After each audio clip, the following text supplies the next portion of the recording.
Hi friends, എല്ലാവർക്കും കാവ്യാസ് kitchen ഡയറിയിലേക്ക് സ്വാഗതം. എല്ലാവർക്കും സുഖമല്ലേ? അപ്പോൾ ഞാനും ഇവിടെ സുഖമായിരിക്കുന്നു. അപ്പോൾ ഇന്ന് ഞാൻ വന്നിരിക്കുന്നത് മുട്ട വെച്ചിട്ട് നമുക്ക് വളരെ എളുപ്പത്തിൽ തയ്യാറാക്കിയെടുക്കാൻ പറ്റുന്ന ഒരു അടിപൊളി ഡിഷാണിത്, മുട്ട കട്ട്ലെറ്റ്. നമുക്കിപ്പോൾ മുട്ട കട്ട്ലെറ്റിനോ അല്ലെങ്കിൽ മുട്ട കബാബിനൊക്കെ ഇതിനെ വിളിക്കാം. അപ്പോൾ നിങ്ങൾ എല്ലാവരും വീഡിയോ കണ്ടു നോക്കുക. നിങ്ങൾക്ക് എല്ലാവർക്കും ഇഷ്ടമായിട്ടുണ്ടെങ്കിൽ നിങ്ങളത് വീട്ടിൽ ട്രൈ ചെയ്യുക. എന്നിട്ട് അതിൻ്റെ കമൻസും ഫീഡ്ബാക്കും ഒക്കെ എന്നെ അറിയിക്കുക. ഓക്കെ, അപ്പോൾ എൻ്റെ ചാനൽ ആദ്യമായിട്ട് കാണുന്നവരാണെങ്കിൽ സബ്സ്ക്രൈബ് ചെയ്യാൻ കൂടി മറക്കരുത്. ഓക്കെ, അപ്പോൾ നമുക്ക് നോക്കാം എങ്ങനെയാണ് അടിപൊളി മുട്ട കട്ട്ലെറ്റ് നമുക്ക് വീട്ടിൽ തന്നെ തയ്യാറാക്കിയെടുക്കുന്നത്.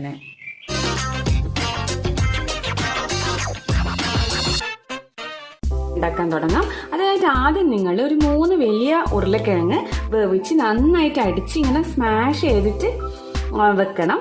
എന്നിട്ട് മാത്രമേ അതിൻ്റെ മസാല തയ്യാറാക്കാൻ തുടങ്ങാൻ പാടുള്ളൂ. ഇപ്പം നമുക്ക് മസാല തയ്യാറാക്കാൻ തുടങ്ങാം. അതിനായിട്ട് ഞാൻ ഇവിടെ ഒരു പാൻ വെച്ചിട്ടുണ്ട്. അതിലേക്ക് 2 ടേബിൾ സ്പൂൺ വെളിച്ചെണ്ണ ഒഴിച്ചു കൊടുക്കുന്നുണ്ട്. അപ്പം നിങ്ങൾക്ക് ഏത് ഓയിൽ വേണമെങ്കിലും ഒഴിച്ചു കൊടുക്കാം. പക്ഷെ ഞാനിപ്പോൾ വെളിച്ചെണ്ണയാണ് ഒഴിച്ചു കൊടുക്കുന്നത്. നന്നായിട്ട് ചൂടാവുന്ന സമയത്ത് ബാക്കി കാര്യങ്ങളൊക്കെ നമുക്ക് ചെയ്യാം. എണ്ണ നന്നായിട്ട് ചൂടായിട്ടുണ്ട്. ഇതിലേക്ക് നമുക്ക് 2 മീഡിയം സൈസ് സവാള ചെറുതായി അരിഞ്ഞത് ചേർത്ത് കൊടുക്കാം.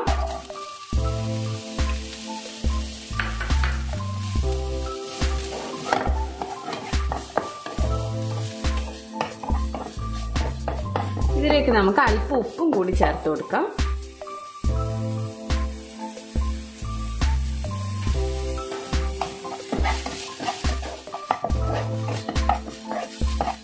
ഏകദേശം ഉള്ളി വഴറ്റി ഒരു 2 മിനിറ്റ് ആവുന്ന സമയത്ത് നമുക്ക് ഇതിലേക്ക് 1 ടീസ്പൂൺ ഇഞ്ചി വെളുത്തുള്ളി പേസ്റ്റ് ചേർത്ത് കൊടുക്കാം. ഇത് ഒരു ചെറിയ കഷ്ണം ഇഞ്ചിയും ഒരു 6 അല്ലി വെളുത്തുള്ളിയും ചതച്ചതാണ്, അത് ചേർത്ത് കൊടുക്കാം.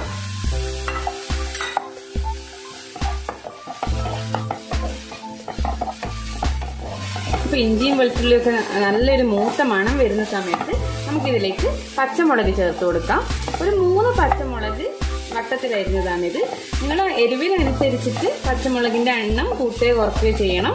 പിന്നെ നമ്മൾ ഇതിലേക്ക് മുളക് പൊടിയും ചേർത്ത് കൊടുക്കുന്നുണ്ട്. അപ്പോൾ എരിവ് അതിനനുസരിച്ചിട്ട് നിങ്ങളൊന്ന് അഡ്ജസ്റ്റ് ചെയ്യണം. ഇപ്പോഴും നിങ്ങളിതൊരു മീഡിയം ഫ്ലെയിമിൽ വെച്ചാൽ മതി, അല്ലെങ്കിൽ ഉള്ളിയൊക്കെ വല്ലാതെ അങ്ങ് കരിഞ്ഞു പോകും. ഇനി നമുക്ക് ഇതിലേക്ക് പൊടികൾ ചേർത്ത് കൊടുക്കാം. ആദ്യം തന്നെ ഒരു 1/2 ടീസ്പൂൺ മുളക് പൊടി, പിന്നെ 1/4 ടീസ്പൂൺ മഞ്ഞൾ പൊടി, അതേപോലെ 1/2 ടീസ്പൂൺ മല്ലിപ്പൊടി. നന്നായിട്ടൊന്ന് വഴറ്റി കൊടുക്കാം. ഇനി നമുക്കിതിലേക്ക് ഗരം മസാല ചേർത്ത് കൊടുക്കണം. ഒരു 1/4 ടീസ്പൂൺ ഗരം മസാല നമുക്കിതിലേക്ക് ചേർത്ത് കൊടുക്കാം. ഇതിൽ ഗരം മസാലേന്റെ ടേസ്റ്റാണ് മുന്നിട്ട് നിൽക്കുക. അപ്പൊ നമ്മൾ ഗരം മസാല ഒരു 1/4 ടീസ്പൂൺ ചേർത്ത് കൊടുക്കാം.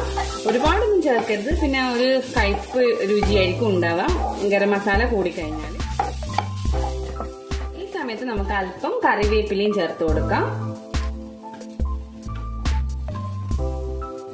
നിങ്ങൾക്ക് വേണമെങ്കിൽ മല്ലിയിലയും കൂടി ചേർത്ത് കൊടുക്കാം കേട്ടോ. ഞാനിപ്പം കറിവേപ്പില മാത്രമേ ചേർത്തിട്ടുള്ളൂ. കുറച്ച് കറിവേപ്പില ചേർത്ത് കൊടുത്ത് നന്നായിട്ടൊന്ന് ഇളക്കി കൊടുക്കാം. അപ്പോൾ മസാലകളൊക്കെ ഒരു പച്ചമണം മാറിയിട്ടുണ്ട്. ഇനി നമുക്കിതിലേക്ക് നേരത്തെ എടുത്തു വെച്ചിരിക്കുന്ന പൊട്ടറ്റോ ചേർത്ത് കൊടുക്കാം. നന്നായിട്ട് അടിച്ച പൊട്ടറ്റോ ചേർത്ത് കൊടുക്കാം. ഇത് നന്നായിട്ടൊന്ന് മിക്സ് ചെയ്യാം.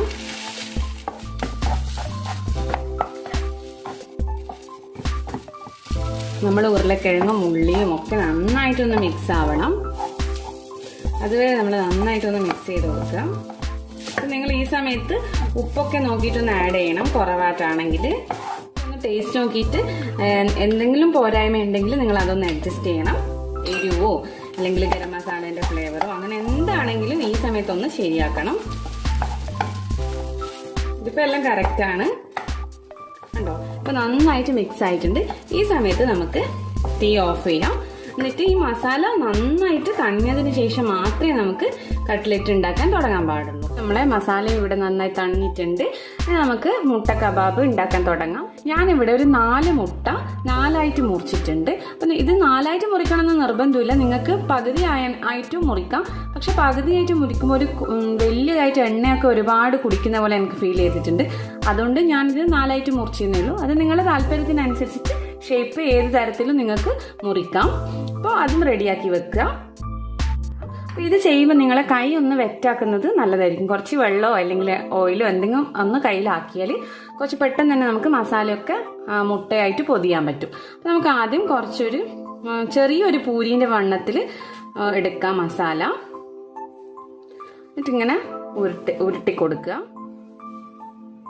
അപ്പൊ നനഞ്ഞത് കൊണ്ട് പെട്ടെന്ന് ഉരുട്ടാൻ പറ്റും. അപ്പൊ നനഞ്ഞിട്ടില്ലെങ്കിൽ ഒരു പറ്റി പിടിക്കുന്ന പോലെ തോന്നും. അത് നിങ്ങൾ ശ്രദ്ധിച്ചാൽ മതി.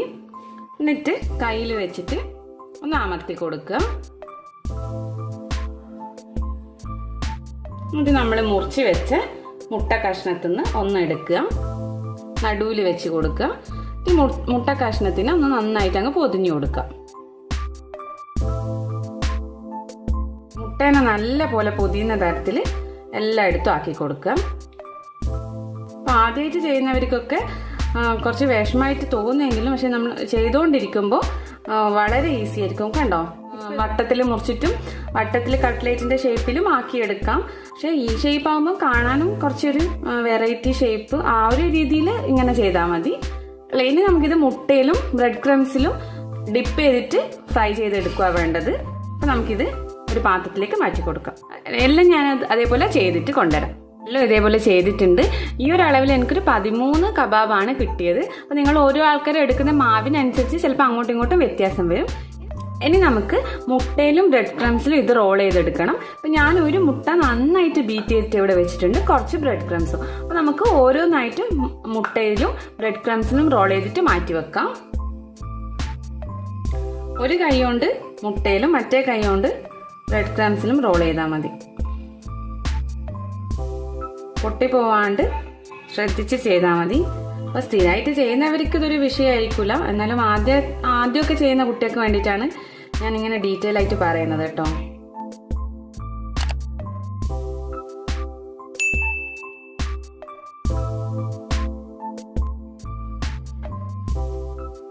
ഞാൻ എല്ലാം അതേപോലെ ചെയ്തിട്ട് കാണിച്ചു തരാം. അപ്പൊ ഞാനിങ്ങനെ എല്ലാം ബ്രെഡ് ക്രംസിലും മുട്ടയിലും റോൾ ചെയ്ത് വന്നിട്ടുണ്ട്. ഇനി നമുക്കിത് ഫ്രൈ ചെയ്തെടുക്കാം. ശ്രദ്ധിക്കേണ്ടത് എപ്പോഴും ഓയിൽ ഒരു മീഡിയം ഫ്ലെയിമിൽ, മീഡിയം ഹീറ്റിൽ തന്നെ നിൽക്കണം.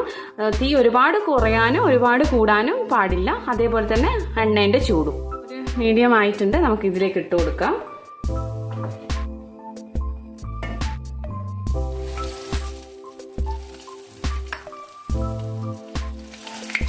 ഈ ഒരു പാത്രത്തിൽ ഒരു 4 എണ്ണമൊക്കെ ഇട്ടാൽ മതി.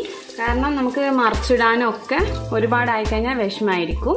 പിന്നെ മുങ്ങുന്ന തരത്തിലുള്ള എണ്ണ ആവശ്യമില്ല. ഒരു ഭാഗം ആയിക്കഴിഞ്ഞാൽ മറ്റേ ഭാഗത്തേക്കൊന്ന് മറിച്ചിട്ട് കൊടുത്താൽ മതി. കാരണം ഇതിനി വേവേണ്ട കാര്യമില്ലല്ലോ. നമ്മൾ ഓൾറെഡി മസാലയും അതേപോലെ തന്നെ മുട്ടയൊക്കെ വേവിച്ചത് കൊണ്ട് ഇത് ജസ്റ്റ് ഒന്ന് കളറ് മാറുകയേ വേണ്ടുള്ളൂ. ജസ്റ്റ് ഒന്ന് നമുക്ക് മറിച്ചിട്ട് കൊടുക്കാം. പെട്ടെന്ന് തന്നെ ആയിക്കോളും.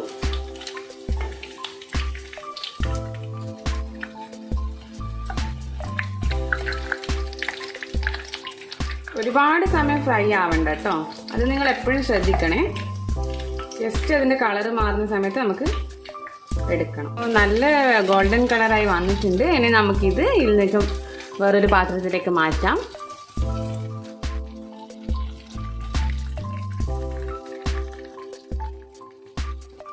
അടുത്ത സെറ്റ് നമുക്ക് ഇതേപോലെ ഇട്ട് കൊടുക്കാം.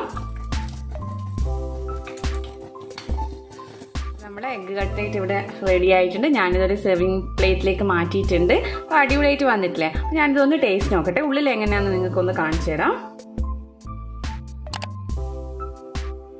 കണ്ടോ, ഉള്ളിൽ നല്ല സോഫ്റ്റ് ആണ്. അടിപൊളി. അപ്പോൾ നിങ്ങൾക്ക് എല്ലാവർക്കും ഇഷ്ടമായിട്ടുണ്ടാകുമെന്ന് വിശ്വസിക്കുന്നു. ഇഷ്ടമായിട്ടുണ്ടെങ്കിൽ വീട്ടിൽ ട്രൈ ചെയ്യുക. എന്നിട്ട് അതിൻ്റെ കമൻസും ഫീഡ്ബാക്കും ഒക്കെ എന്നെ അറിയിക്കുക. പുതിയ വീഡിയോ ആയിട്ട് വീണ്ടും കാണാം. അതുവരേക്കും ബൈ ബൈ. Thank you.